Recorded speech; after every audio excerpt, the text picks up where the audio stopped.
ఇర్మియాకు దేవుడిచ్చిన ప్రత్యక్షత. కుమ్మరి తన చేతులతో పనిచేస్తూ ఉన్నాడు.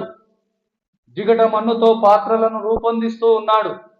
అప్పుడు ఆ చక్రం మీద ఉన్న మట్టి కాస్త విడిపోయింది.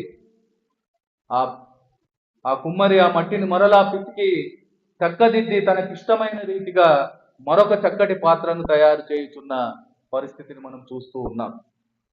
అలాగే మన జీవితాలు పాడైపోయినప్పుడు, మన జీవితాలు పడిపోయినప్పుడు తిరిగి ఎలాగైతే ఆ కుమ్మరి విడిపోయిన మట్టిని తిరిగి మరొక నూతన పాత్రగా రూపకల్పన చేస్తూ ఉన్నాడో, అలా పడిపోయిన, తప్పిపోయిన, విరిగిపోయిన, కూలిపోయిన జీవితాలను తిరిగి కట్టేవానిగా తన హస్తాలతో అద్భుత రీతిలో గొప్ప కార్యాలు చేస్తూ నశించిపోయే జీవితాలను పునరుద్ధరింపజేస్తూ ఉన్నారు